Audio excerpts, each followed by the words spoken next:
Bom dia, sejam muito bem-vindos a mais um programa Saudações. Hoje comigo, Érica Fernanda. Para quem não conhece ainda o programa Saudações, deixa eu explicar rapidinho. É um programa que busca levar informação de qualidade, que acrescente na vida das pessoas. E neste mês dos namorados, uma época em que o amor está no ar, mas também é um tempo de reflexão, nós vamos falar um pouquinho sobre relacionamento. Será que estamos vivendo um amor saudável? Como lidar com ciúmes, inseguranças e até os impactos do passado no presente amoroso? E para conversar sobre esse tema tão importante e atual, eu recebo hoje a psicóloga Edilamísia, especialista em terapia cognitivo-comportamental, que tem ajudado mulheres a compreenderem suas emoções, desenvolverem autoestima e construírem relações mais conscientes e equilibradas. Edilamísia, eu quero te agradecer por mais uma vez estar aqui no programa Saudações. E para falar sobre esse tema tão importante, né, que é relacionamento, que muitas pessoas têm dificuldade. E eu gostaria de começar te perguntando qual é o papel da terapia nos relacionamentos? Obrigada pelo convite, é um prazer estar aqui. Um bom dia feliz para todos vocês. E terapia, Érica, é um espaço seguro, é um espaço acolhedor, onde não há julgamento. Então, para aquele que busca a terapia, tanto no individual como no casal, se a pessoa não apresenta uma patologia, ela está buscando o autoconhecimento, lidar com as suas emoções, entender por que você sente isso, por que você pensa dessa forma, por que você se comporta dessa forma. É muito importante, né? Não precisa ter vergonha e dá para aprender bastante, resgatar casamentos, né? Exatamente, é onde você vai se conhecer. Nós estamos acostumados a estudar sobre vários assuntos. Precisamos estudar para ter uma formação. E estudar sobre nós mesmos, sobre o nosso relacionamento, é muito importante. É verdade. Como saber se o que eu estou vivendo é amor ou dependência emocional? Pela identidade. Como vai a identidade desta mulher? O relacionamento, quando ele está em conjunto, a mulher ela não se apaga, ela floresce. Então, entre a dependência e o amor, é muito distante. Então, é muito visível perceber essa mulher dentro da dependência. Mas aí essa mulher também precisa se analisar. Parar, é o que a gente fala muito. Vamos parar, vamos analisar como nós estamos nos comportando, como nós estamos dentro dessa relação, de que forma eu estou recebendo o que ele me passa. Então, pela identidade. Nossa, e é interessante isso que você falou, que é bem distante uma coisa da outra, mas a pessoa que está dentro da relação não vê. Exatamente. Não sabe. Então, tá aí a importância da ajuda de um profissional, né? Exatamente. Porque ele mostra para você e acaba mudando tudo, porque Exatamente. A visão muda tudo. Muda, exatamente. Como lidar com ciúmes excessivos, tanto sofrendo como sentindo? É importante lembrar que o ciúme ele é humano. Uma emoção que traz a tristeza, a insegurança, a frustração, a raiva. Então, o que o psicólogo vai fazer? Junto com o paciente, ele vai entender o que é que está por trás desse sentimento do ciúme, desse comportamento, né, desse pensamento automático. O que é que está por trás? Nós vamos investigar. E para a pessoa que sofre, eu estou em um relacionamento onde o meu parceiro tem muito ciúme. Então eu preciso impor limites, eu preciso mostrar confiança, ajudar de uma certa forma e trazer clareza no meu posicionamento, na minha fala, ser assertiva. E quem sofre com isso? Eu sou muito ciumenta, precisamos trabalhar a insegurança, porque a base é a insegurança. Então, o que é que essa pessoa hoje ciumenta traz do seu passado? Porque a gente vai buscar lá as crenças, onde elas foram desenvolvidas, aprendidas na infância. É o momento crítico entre o 0 a 6 anos, onde ela está sendo formada suas crenças. Hoje existem estudos que é de 0 a 21 anos. Mas nós costumamos dizer que a fase crítica é entre 0 e 6 anos. Então, o que esta criança aprendeu, o que esta criança ouviu, parte dos pais ou dos responsáveis. Então, ao longo dessa vida, o que essa pessoa construiu? O que é que ela aprendeu? Então, aí, às vezes, apresenta esse comportamento de ciúme, né? Um ciúme excessivo, até mesmo, às vezes, com parentes, colegas, não só com o parceiro ou com a parceira. Então, é importante investigar. Este é o trabalho da psicoterapia. Nossa, muito interessante. 0 a 6 anos. Geralmente as pessoas nem se lembram, né, dessa fase da vida, mas tudo começa ali. Exatamente. Como saber se o relacionamento chegou ao fim ou se ainda vale a pena insistir? Pelo diálogo. Como está o diálogo deste casal? Esse casal, ele apresenta uma inclinação para uma mudança mútua? Só um lutando fica desequilibrado. Mas se a gente percebe que os dois estão ali lutando, é bom investir. Nós podemos também entender que, voltando um pouquinho na outra pergunta, às vezes a pessoa apresenta hoje adulta, criança, adolescente, jovem, hoje adulta, apresenta um comportamento muito estressada, briga muito, sempre grita. Esta criança, às vezes você pode ouvir o pai, a mãe ou o responsável, quem aí conduziu nessa criação, mas eu nunca fui assim, eu não sou estressado. Às vezes a mãe fala, eu não sou estressada, eu não sou aperreada, e essa menina sempre é assim, e a gente vai entender que isto não partiu da agressão, de fato, mas uma falta de conexão com os pais ou com os responsáveis. Então, essa criança, ela cresce sem a conexão. Então, o que é que ela faz? Ela esperneia, ela grita, ela se manifesta de uma forma mais agressiva, porque ela precisa ser ouvida. Então, quando isso não é trabalhado, ela cresce dessa maneira. Então, por que hoje as pessoas estão em um relacionamento onde apresentam que a mulher é muito agressiva, é muito estressada, é muito explosiva? Existe uma raiz emocional lá atrás, onde a gente vai fazer esse trabalho de investigar e apresentar para a pessoa. Para ser bem clara no que a terapia ela pode proporcionar para esta mulher, é apresentar, você funciona dessa forma aqui, a tua história é essa aqui, que te fez imaginar, pensar, se comportar desta maneira. Então, este é o trabalho da terapia. Mas essa mulher, ela consegue passar por uma transformação porque é algo que virou dela, né? Uma personalidade dela. Consegue, porque o que a gente vai fazer? Vai fazer ela entender como ela funciona. Muitas das vezes a gente pergunta assim, Érica, o que é que você está sentindo? E ela não sabe dizer. E às vezes é uma tristeza. Não sei, estou muito mal, não acordei bem, não sei dizer. Então, parece ser óbvio expressar os nossos sentimentos. Hoje eu estou alegre, hoje eu estou triste, eu estou angustiada. E muitas das vezes ela sabe dizer o que tem, que é o sentimento, mas ela não sabe dizer o porquê. Então, através da psicoterapia, você vai descobrindo. E é incrível quando as pacientes olham assim e dizem, é isso, é isso. Então, fica muito claro, a sua mente fica muito mais ampla sobre como você funciona. Por que você reage dessa maneira? Então, se você está com esse tipo de comportamento e acha normal ser explosiva, não é normal. É algum tipo de patologia, né? Algum tipo Não dizemos patologia, mas precisamos investigar. Você consegue ser mais assertiva, você consegue se posicionar melhor, porque você vai se conhecendo. Então, você vai saber qual é o seu limite. O meu limite é diferente do seu. Então, como é que eu sei isso? Através da psicoterapia, que é o autoconhecimento. Então, você vai para a psicoterapia em busca desse autoconhecimento. Você vai se conhecer, se conectar. Aí, nesse caso, é interessante também, porque a pessoa sabendo o limite, ela avisa o outro até onde ela consegue. Exatamente. É muito mais claro eu te explicar como eu funciono. O que eu gosto, o que eu não gosto, o que eu aceito, o que eu não aceito. E essa maneira é uma maneira tão assertiva que também gera empatia no outro. Eu tenho empatia por você, por me conhecer. Entende? Então fica uma troca. É muito mais claro. Crescimento, né? Exatamente. Então, porque muitas mulheres têm medo de ficar sozinha, mesmo em relações ruins. Vamos lá atrás novamente, pelas crenças.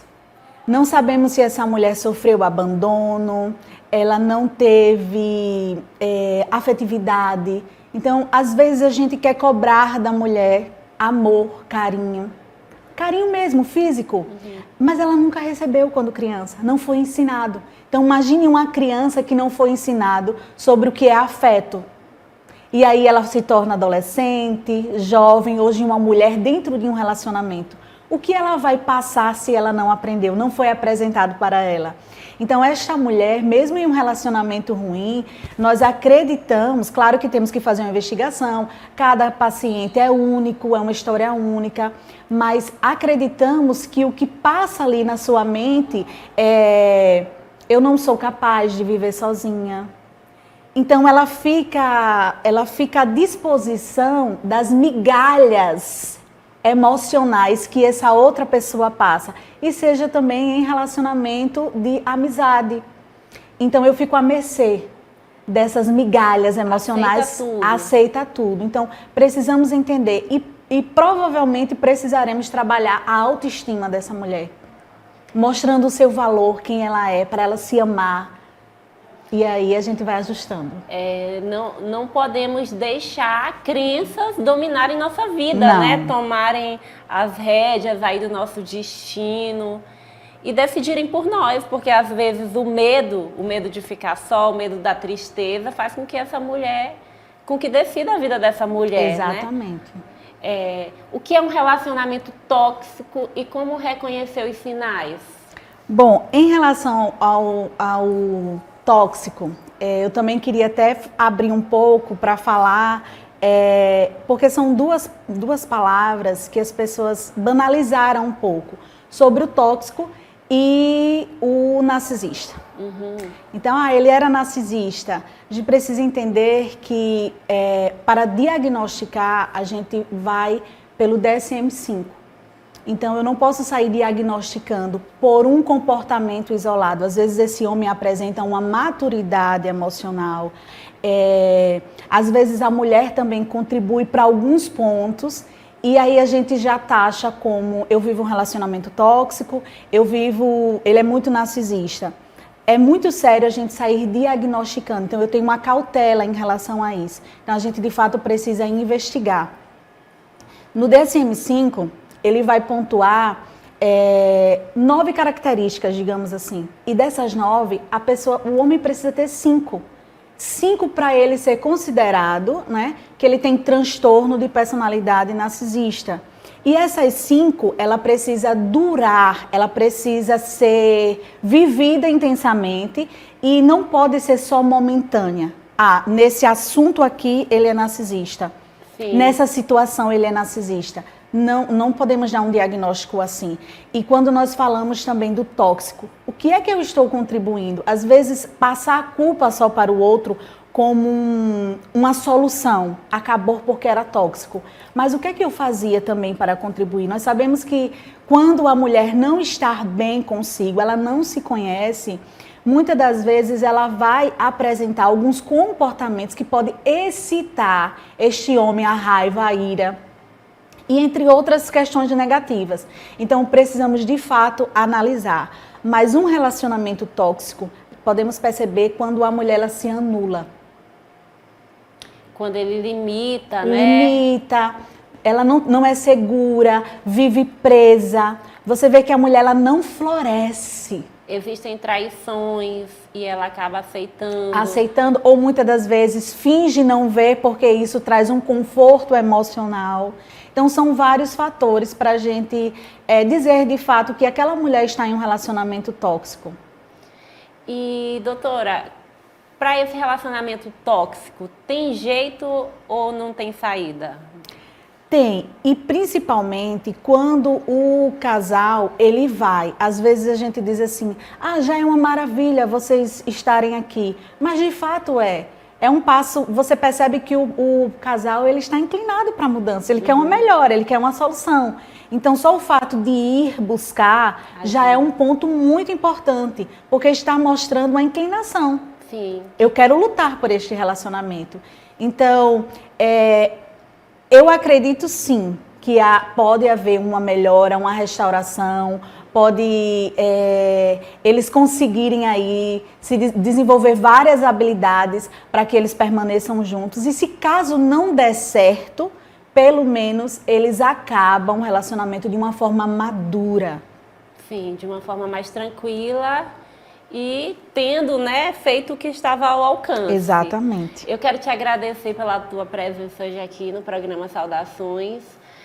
Foi um tema muito importante. E, gente, para quem está nessa situação, tem saída, viu? Procure a doutora Dilamisa, vamos deixar o arroba dela aqui.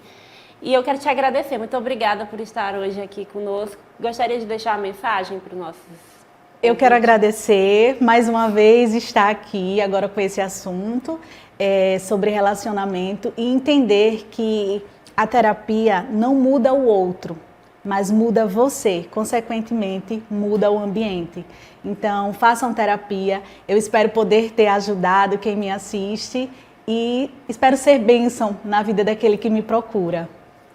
É isso, nós vamos agora para um rápido intervalo e daqui a pouquinho a gente volta. Até mais, fica aí, não sai não, hein?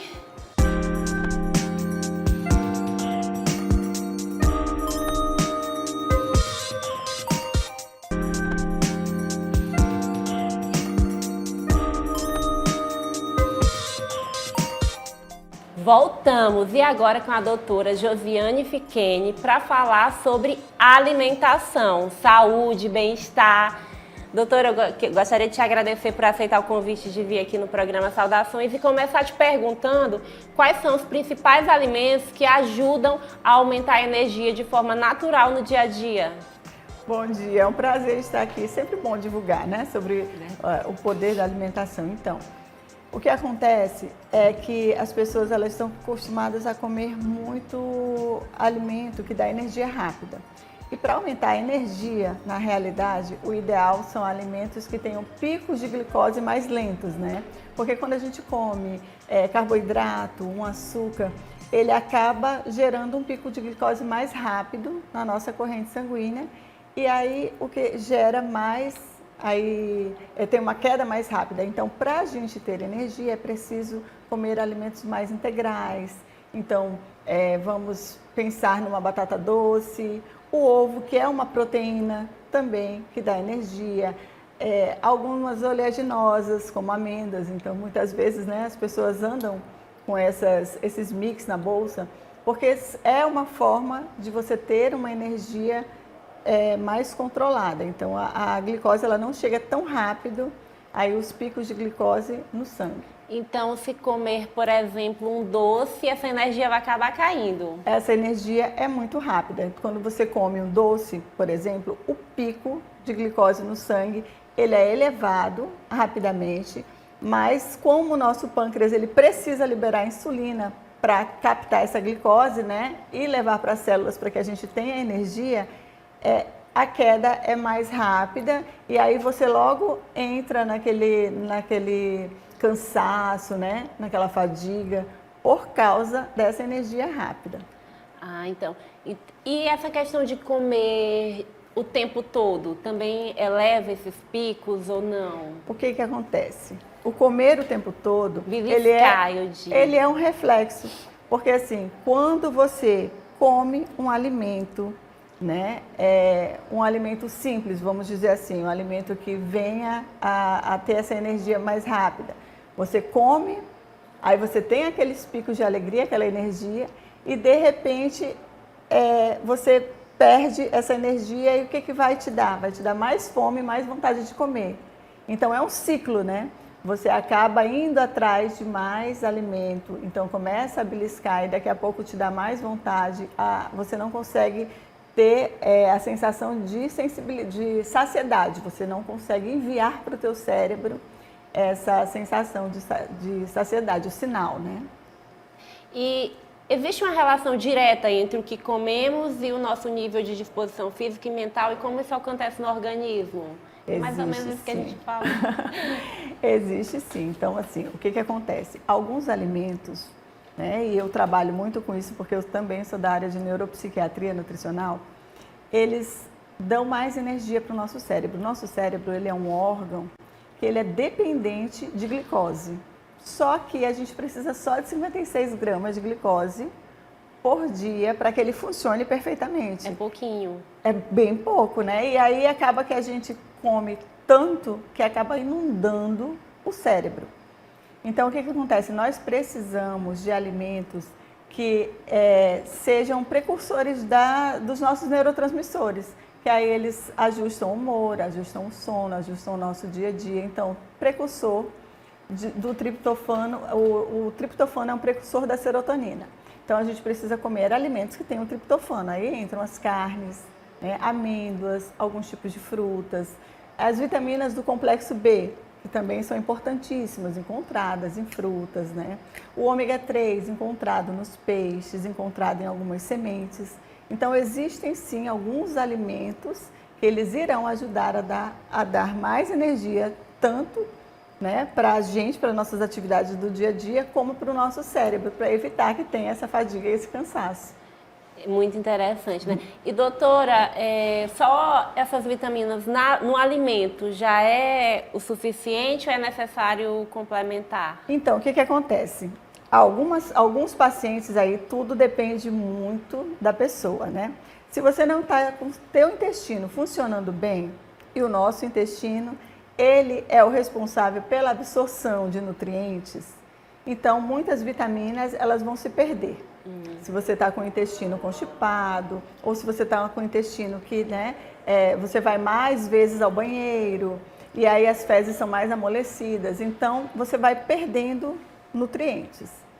Quando o paciente ele está com o intestino íntegro, aí ele consegue, com a alimentação, suprir as necessidades. Mas quando o paciente ele tem algum problema no metabolismo, algum problema na absorção de nutrientes, a gente precisa recorrer à suplementação.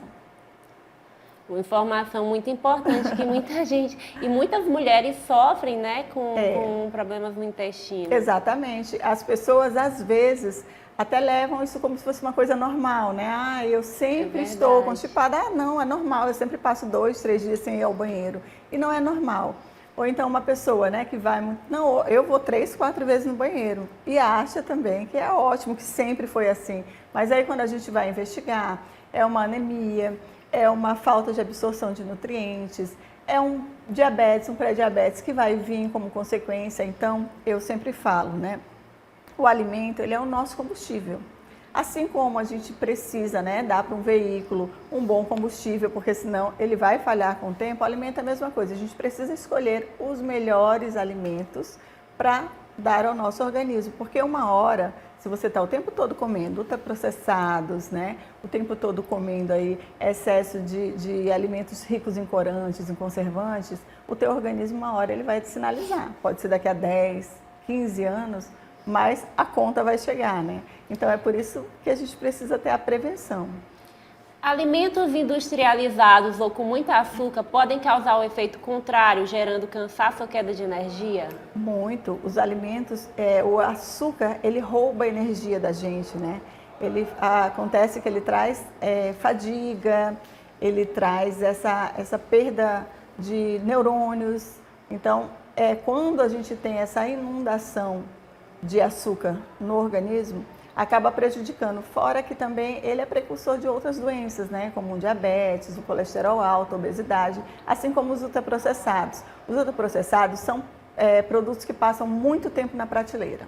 Então, assim, a forma mais simples é você pensar, quanto mais tempo de prateleira tiver o produto, menos tempo de vida eu vou ter, né? Porque, assim, eles utilizam muitos conservantes, muitos corantes, muitos estabilizantes que acabam prejudicando as nossas células. E o que acontece também que muita gente não sabe é que esses produtos de prateleira, e isso a gente tem pela cartilha do IDEP, eles têm muito agrotóxico. Então as pessoas às vezes pensam assim, as frutas e legumes são ricas em agrotóxicos, mas eles têm agrotóxicos, eles têm partículas de insetos, eles têm muitas sujidades que acabam prejudicando também o nosso organismo. Então, o ideal mesmo é optar por uma alimentação mais limpa, mais natural possível. Eu sempre deixo bem claro, eu falo assim, você não quer errar, então você escolha o que Deus deu para a gente, né? Deus deu aí as frutas, os legumes, as verduras, os animais que, né, eles estão aí para servirem de alimento, são proteínas riquíssimas, o frango, o peixe, a carne. Então aproveita e faz, né, o melhor com as coisas que Deus nos deu. Como a hidratação influencia na nossa sensação de bem-estar e vitalidade ao longo do dia? A água é importante? A água é vida, né? A água, o que acontece? Ela é responsável por toda a passagem de nutrientes para o nosso corpo. Ela faz a distribuição de nutrientes, ela ajuda a regular a nossa temperatura. Então, nós precisamos da água para que o nosso organismo ele funcione como um todo. Então, pela nossa fisiologia, nós podemos passar mais tempo sem comer do que sem beber água, né? Porque a água, ela faz parte da hidratação do nosso cabelo, então, da distribuição toda desses nutrientes. Então, a água é fundamental. Tomar, né, diariamente, seguir essa regrinha de ficar tomando a água, o copo inteiro, antes do almoço, antes do jantar, antes do lanche, ela vai te favorecer infinitamente. Então, para começar, tem que se manter hidratado. Se manter hidratada, a hidratação e a quantidade é a base. de água é diferente para cada pessoa. Sim, aí vai depender muito do peso da pessoa, né?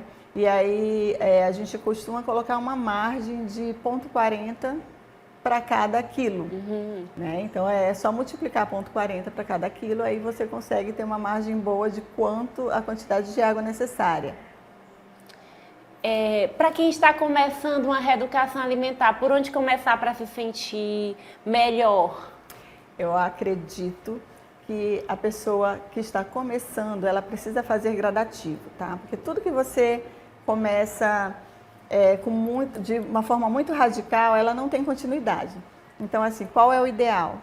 É mudar primeiro refrigerantes, né? A pessoa que é acostumada a tomar refrigerantes, passar a tomar suco, água com gás, saborizada, né? Tomar mais água, inserir mais água. Então, todos os dias ao acordar, tome o seu copo com água, isso vai ajudar muito o funcionamento do organismo, né? Ele vai dar uma acordada assim no teu organismo. Doutora, eu gostaria de te agradecer por vir aqui no Saudações, contribuir com tanta informação de qualidade e gostaria de te pedir para deixar um recadinho para quem está começando.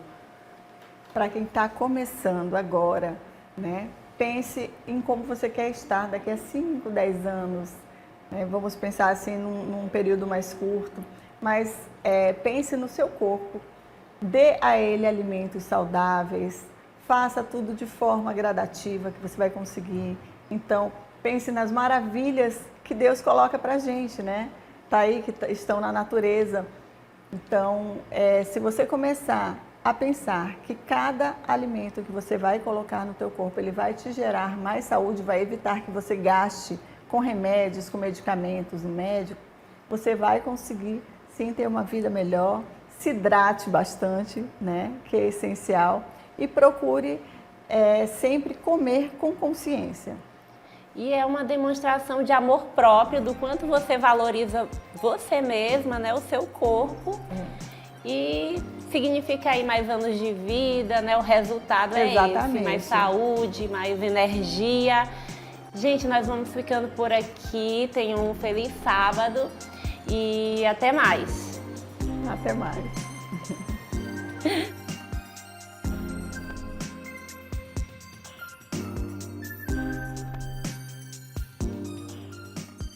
Cuidar de nossos idosos é preservar a nossa história. Asilo de Mendicidade.